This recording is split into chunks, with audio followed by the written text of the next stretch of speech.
You're listening to the Author Stories Podcast, bringing you the story behind the stories and the storytellers.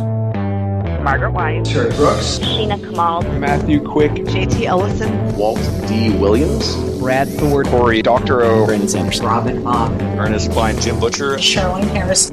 Visit hankgarner.com for archives of all the shows. Today's guest is... Well, thanks for joining me again for the Author Stories Podcast, where I bring you the story behind the stories and the storytellers. Today, I'm super excited to have Reyna Marder Gentin on the show with me today. And she has an amazing new book. It's just coming out. It's called My Name Is Layla. And what a fantastic read. I think you guys are really going to love this. Welcome to the show, Reyna. Thank you so much. I'm really happy to be here. I'm excited to have you.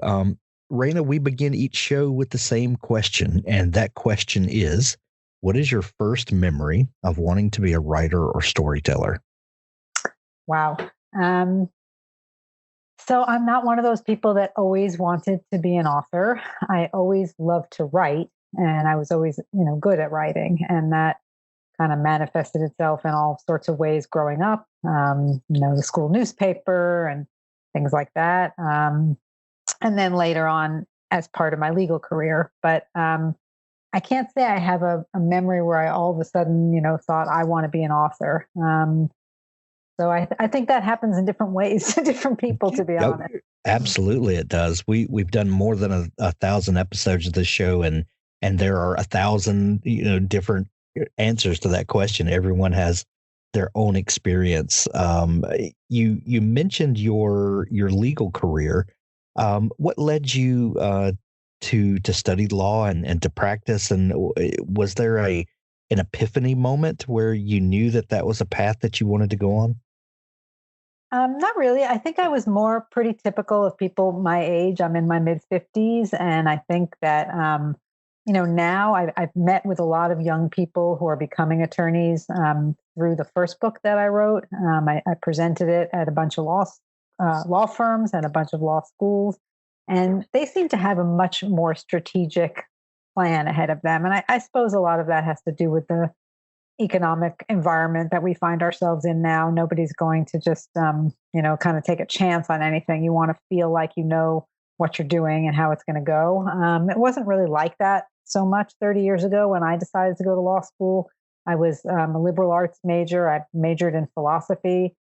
And, you can't really get a job as a philosopher. That's not really a thing. So, so I really was kind of looking out at the landscape of things that I could do. I wasn't particularly qualified to do anything. But as I say, I knew that I wrote well, and I knew that I had a general aptitude for things that involved a lot of reading. So I decided to go to law school. I spent a summer in law school doing work with kids that had been victims of abuse, physical abuse and sexual abuse. And I kind of decided through doing that might be an area that I was interested in practicing in. And that was sort of the first real job I had out of law school. I went to legal aid and worked with that population. So, I kind of had an epiphany along the way about what sort of work I wanted to do, and that I wanted to be sitting across the table from somebody and not necessarily working with, large corporations or, that kind of commercial work probably wasn't going to happen for me. So I had that kind of epiphany. So that first degree that you got before going to grad school, a philosophy degree? Just a BA, but in philosophy. Mm-hmm. Yeah. How do you feel like that your study of philosophy and getting that degree maybe has a tendency to bleed over into the work that you do now? Do you see any connection between the writing that you're doing and that sort of thing with that time that you spent studying philosophy? A little bit. I mean, I think certainly, being disciplined in how you think about things and how you structure things is definitely a part of that. I think that there's a lot of focus on motivation when you're writing. Why are your characters doing the things they're doing? What are they thinking when they do the things that they do? And certainly that kind of reasoning, I think I was familiar with from my studies. But I think it was also very much, it had a place and time. Sure. I didn't continue to study philosophy. I never considered going to grad school in that, for example. So, it was something that I so enjoyed while I was studying it, but it was definitely, it was a groundwork, but it wasn't something that I continued to study. You mentioned that that you realized that you wanted to go into law because you could write well and that you enjoyed research and digging into things didn't scare you away. I think a lot of young people, when they think about practicing law, they have a very different idea of what practicing law is, especially when we see TV shows and movies about lawyers and they're, these great lions of the courtroom. And that's from my discussions I've had with attorneys, that's a very small percentage of your time as an attorney. Did you have that realization early on, that this is going to be something that requires a lot of reading and research, and that's where the real work of an attorney comes? For me, yes. I mean, certainly there are areas of law that you can practice that will have more of the other. I was more comfortable doing research, doing writing. That came more naturally to me. I don't mind sort of some of it has a kind of an isolated bent to it. And certainly when I was I did criminal appeals for almost 20 years. So that was definitely a more, it was a more focused kind of work. And certainly I had colleagues. I did it in an organization. So there were other attorneys to talk to about the issues. And we did also go into court to argue our cases. But, the vast bulk of the work was really reading and thinking and researching and writing. And, if that's not your thing, if you don't want to sit on the computer and really, write, then that's not going to be good for you. So, for me, it was great. I felt very comfortable with it. I liked the intellectual issues and it also had other benefits. I mean, it lent itself. I had 2 children while I was at that job, and it lent itself to a more balanced work-life situation than working in a big firm, for example. You spent a good bit of time working as an appellate attorney for a public defender's office. Is that right? Correct. That's what the work I was just describing. Yes. I'll bet that there were lots of stories that you got to collect along the way. There were lots of stories. And that job actually inspired my first book called Unreasonable Doubts, which was a romantic legal thriller. Because I did, first of all, you're reading all these transcripts, and that's basically like, it's like reading a crime novel or watching a movie. And the stories are all incredibly compelling, but they're all missing a chunk, right? You only know what you know. You don't get past what's in the record. So like if I had a client, I would know everything that was in his trial testimony. I would know that backwards and forwards, but I didn't actually I spoke with the clients, but I didn't speak with them to find out more facts. I didn't know other motivations. I didn't find out their family history, because none of that would be applicable on their appeal. Their appeal is only based on what the trial court saw and heard. So, it would have just been both a waste of time and, kind of an overwhelming thing to kind of try to get into more of what was going on. But you always knew, of course, there was much more going on. Like this didn't start with somebody shooting somebody or stopping somebody, right? There was a whole backstory there of who their, 5th grade teacher was and whether they felt like they got paid attention to and what happened at home and what was going on in their love life. Like there was a whole series of questions that, we never asked and were never answered. And that kind of really led me to, to thinking about writing fiction, just to answer those questions for myself. I mean, I know I'm not answering the questions in reality, but, but it had a certain satisfaction to it. If only you would have had an omniscient narrator who could have said, and little did Reyna know that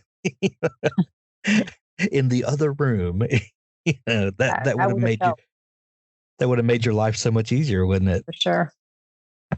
So, Reyna, you alluded to your first book just a minute ago, Unreasonable Doubts.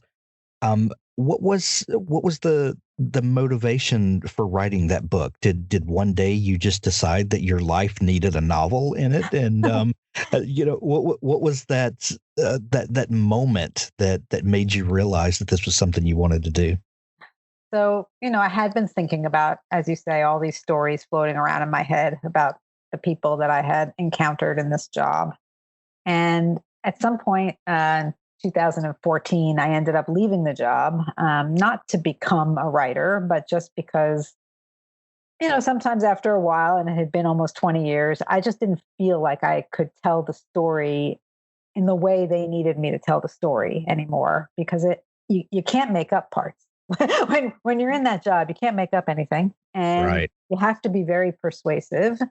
And I started to have not doubts about the work, because the work is very necessary and everybody deserves a defense, of course. Sure. But just doubts about whether I could tell the story. I was a little bit burnt out, to be honest. So I left the job. I actually had no idea what I was going to do with my time, and I kind of started, doing all those things you always say you're going to do when you have time, right? You're going to join the gym. I took yoga classes. I tried piano lessons. I did all sorts of things to try to see what would be fulfilling at this point if I didn't need to get another job right away.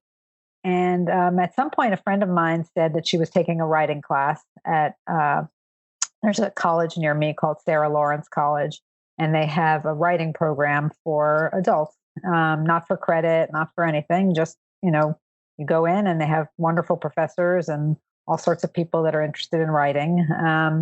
So she told me she was taking a memoir class, and I decided to go with her, even though I knew that I wasn't planning on writing memoir. And memoir to me sounded very kind of highfalutin, kind of like you have to be somebody with really an extraordinary life to feel that you should put down, 300 pages and somebody else should read about it. Right.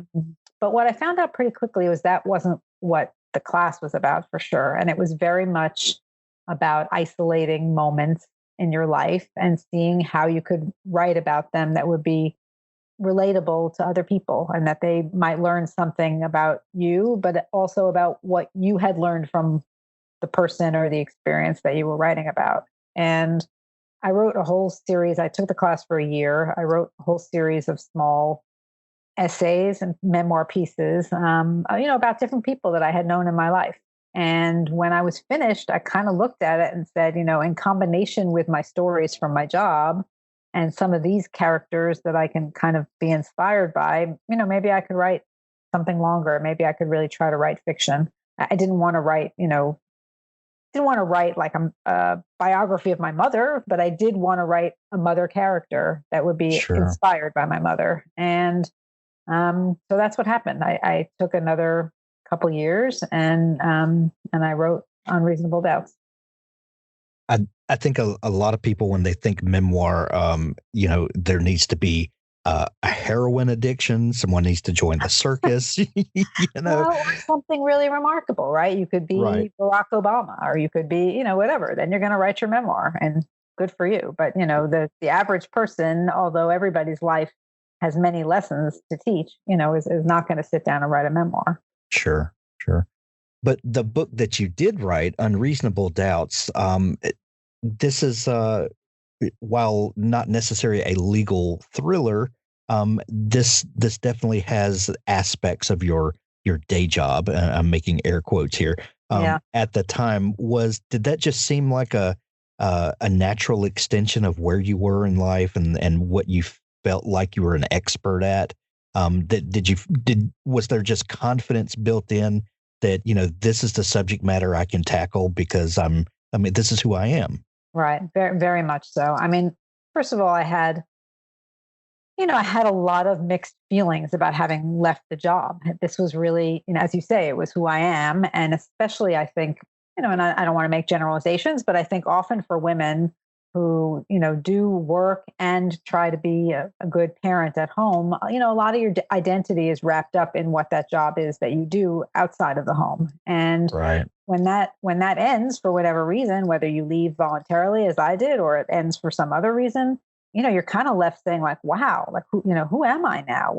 I'm a criminal defense attorney, and now I'm not a criminal defense attorney anymore. So, I had a lot of mixed emotions. In the book, the protagonist kind of gets a little bit accused of being burnt out and kind of told to, you better toughen up and recommit to the mission, or, you're going to be out of a job. And, it was a little therapeutic to write that character, to see what happens to her. How does she kind of decide to try to re-up herself in this job, and where does it go? And so it had that element. And definitely, as you say, like I was very conversant in the criminal law. I based there's a case that gets followed throughout the book, and I based that on a case that I had as an appellate attorney, somebody that I represented. So I knew very well the legal aspects of his case. And that made writing it in a fictional way easy for me. I mean, there were stretches in the book of, not stretches, but, there were some pages of trial transcript where I could have told you in my sleep what the judge said and what the defendant said and what defense counsel said and what the prosecutor said. And, that's how it came out when I was writing it. It was, it was like, wow, I can write this because I've been reading this for 20 years. And, so in that way, it was kind of a transitional book for me, but I think, people enjoyed it, and it had a lot of real life kind of accuracy and grit to it, because that was what I had been living. So when you finish that first novel, something happens in the mind of a writer, or in our there's a self-confidence that comes with finishing something, and tackling a project, going from beginning to end, putting it out to the world, getting feedback from people. But once it's out there, it's out there. There's no, I started to say there's no going back and changing, but lots of authors have proven that they can do that over the years. But that it exists, out there, and then comes what you follow that up with, and it's an interesting thing that happens with first-time authors, because no one expects anything from you. No one, maybe only a handful of family members or friends know that you're even doing it. But once that book is out there, then a follow-up is a very different thing for a lot of writers. You chose for your follow-up the book that we're talking about today, My Name Is Layla, and which is freshly out. Congratulations, by the way. And how did you decide? Because this book is a departure from the subject matter of your first book. What was it about this story that nagged and tugged at you and demanded to be told? So it is completely different. In some ways, there are some elements that kind of do follow through. Layla is a story of a 13-year-old girl. So obviously a very different demographic for the protagonist. And she has kind of a complicated family life. And that's not dissimilar to the clients that I had and the work that I was doing. She is growing up with a single mother who's an ER nurse, and she's working all the time, basically. And she works the night shift. So she's not there in the same hours. She's not awake when Layla is. And that turns out to be kind of difficult, even though, obviously this goes on in lots of families. And, you kind of hope that maybe there's another parent or another adult around that's picking up the slack. And in my book, the person that's picking up the slack is her older brother, who does a pretty good job, except that he's also a kid. He's a senior in high school, and he's got his own issues and things that he's trying to accomplish and deal with. So Layla a little bit is falling through the cracks. And, as I say, I did represent kids who were accused of acts that would be criminal. And we used to call it juvenile delinquency. I used that term the other day with my sister, and she was like, do they still call it juvenile delinquency? And I was like, hey, I don't know. You're right. That was 30 years ago. Maybe that's like not a in vogue term anymore, but I did represent kids that got in trouble with the law. And Layla doesn't get in trouble with the law, but she does have kind of a destructive moment that's, I think a fairly typical cry for help. But that's what really I was interested in. I was trying to represent, what gets to a kid to make them so frustrated and need to cry out in a way that will get them the support that they need. So, in some ways it wasn't all that different from the criminal stuff, but obviously it's a totally different genre. And I was having, writing for kids is completely different. Not the process. The process is the same, or much the same, but just trying to get the right voice that will be relatable to kids. You don't want to be an adult talking down to kids. Sure. On the other hand, you don't want to, my first book, since it was set in a public defender's office, and I'm not proud of this, but we used a lot of salty language. There was a lot of cursing went on in our office. There was a lot of discussion of criminal activity that was, not G-rated. And for middle grade, I really had to tone all that down. I found at the beginning I had included some things that turned out really not to fly in the middle grade market, and I had to take them out. Like in the first couple of drafts, the older brother, one of his methods of escape was that he used to smoke pot. And to me, that didn't seem so terrible. And especially nowadays when that's being legalized all over the place, I didn't really think that was going to be a problem. But then several agents and publishers said, you got to take that out. That doesn't fly in middle grade. So, things like that, trying to keep things on the right level. So, yeah, you know what? It was not so much a decision to depart and do a different genre as it just kind of happened. And I feel like that I keep saying that, but I guess that's the kind of personality I have. Things kind of just happen. But a lot of people had suggested that I write a sequel to Unreasonable Doubts, and I really felt like I had wrapped up those characters, and I didn't really want to do that. And I had also kind of moved on from that time in my life. I didn't really want to dwell on the office that I had worked in for all those years anymore. I felt like I needed to move on. And some friends were taking a class at Sarah Lawrence in writing for children, and they said I should come along, and I went along. And that's what happened. So, Reyna, I'm fascinated by how things begin. And, one moment there is no My Name Is Layla. Mm-hmm. The next moment there are characters and situations, and this thing starts to form in your brain that eventually wound up on paper and we now can hold in our hands. What was that first bit of story that came to you? Was it Layla? Was it a character? Was it a situation? What was it that ignited the spark that this came from? I would say it was mostly Layla. One of my friends who I was taking the class with is dyslexic. And I knew that going into the class. I hadn't really thought too much about it because she's a wonderful writer. It doesn't affect me that she's dyslexic. But in one of the classes, we used to read aloud and workshop because that's one of the things that you do.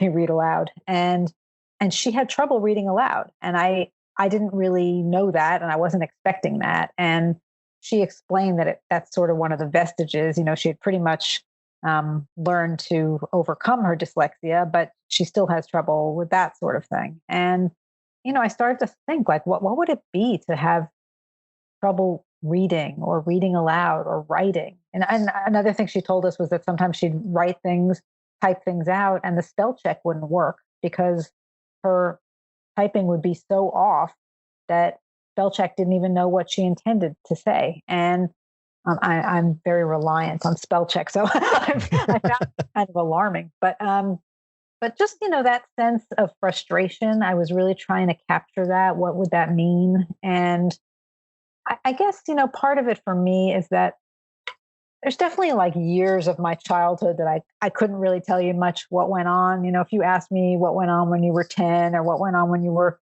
15. I couldn't really get back to those years very well in my head. But for some reason, that 13, 14, I have a lot of accessible memories. And although they're not of anything, exactly like what Layla goes through in the book, they have similarities and they have moments. And I guess because maybe they're just sort of universal emotions that people feel, of frustration or of needing to be heard or of wanting things to be stable. One that's really kind of the big one for me is that when I was 14, my father had his first heart attack. He was 51, and he had this very serious heart attack, and everybody was quite questioning whether he was going to make it or not. And thank God he did. But at the time, my two older sisters were already away at school. I was there with my mom, and it was a really frightening and traumatic time and experience for me. And it really colored everything going forward. It really made me want to stay close to home for college and for law school. I was always, it was before the days of cell phones. I was always very attuned to being close to a phone. I was always waiting for a phone call that I would have to race somewhere and be by a bedside. And it happened a number of times over the years. And, I think that sort of experience, although it's not what Layla experiences, Layla's dealing with a split between her parents, and the father is not really around at all. But she has these fantasies about them getting back together, and not in some, in a very normal way, just like, wow, what would it be like if, he was here and he could help me with my problems? What would happen if, she has this recurring dream that she makes peanut butter and jelly sandwiches? He comes in the middle of the night and they sit at the table and they just talk about her problems, and he knows how to fix stuff. And, that, very strong desire for things to just be stable, and for the people around you to just, have a normal existence where they can focus on you. I think it's the big thing for kids. And, and I could relate to all of that. So now I'm not sure where I got started on this question. Well, that brings up another question. When your experiences are not exactly what Layla's experiences are or were, but how difficult was it for you to get in touch with that adolescent angst and those feelings that are so primal when we're that age? Yet when we can look back and we can kind of smile, we can think of what we can look back on ourselves and see that maybe things weren't as bad as we made them out to be, but you really kind of nail down those emotions and that immediacy. Was that difficult for you to switch gears to get back to feeling those feelings again? Yeah, it really wasn't that difficult. And I don't know what that says about whether I've grown up or matured or, or haven't. But, and a lot of them, like even the things she has a crush on a boy in the book. And it's not, a crazy crush. Like it's sweet, but and it's very, very innocent. But it's that first realization that, like, wow, that there's people out there I might be interested in, and they might be interested in me. And I don't know why he's interested in me, because what do I have that, why isn't he interested in my best friend who's so much better than I am, right? She's a better student and she's got a more normal family or whatever, the kinds of things that you think. But then it turns out but actually he is interested in me. And, I think those kinds of inklings and those kind of incipient feelings, you remember all your life. I mean, the funny thing, that's not really funny, but the quirky thing is that the week my father had his heart attack was actually also the first week that a boy asked me to go to the movies. And I remember this like it was yesterday. I mean, I remember him. We didn't really become so friendly afterwards, but he asked me this question, and I remember being flooded with these emotions. Like, first of all, there were the practical questions, like how do you go to the movies when you're 14? Like who takes you to the movies? Like, does the parent come to the movies with you? Whatever. But, but I remember really feeling like this is the beginning of some new aspect of my life. And, whatever it does or doesn't turn into, I'll remember this. And, and humorously for that, like because my father then got sick, I never ended up answering his question whether I would go to the movies or not. So that was kind of the end of that. But, I think if you reach back far enough, there's ways to get to these emotions. And I enjoyed going there. I mean, I'm not saying, I would not want to go back to middle school. I think middle school is a tough time of life, but absolutely. But it was good to remember those things and to remember how they changed you and how you moved on from there. So, and My Name Is Layla is a fantastic look, a window into that time that we can all connect with, and hopefully, we know someone that's middle grade age or so that we can pass this book along to. Did I see, Reyna, that you have some new news that a third book is coming, even though we're, this book just released and we're celebrating that, but is there some more news on the horizon? There is some more news, and I I don't know how this will be received, but I have gone back to the New York City legal scene in the third book. It's not a criminal book, so it's a little bit more of a love story. It's the story of Jackie Martin, who's an ambitious and kind of savvy attorney who gets appointed as a political payback to the family court as a judge in the family court in New York City. And she doesn't have a family of her own. She's totally out of her element.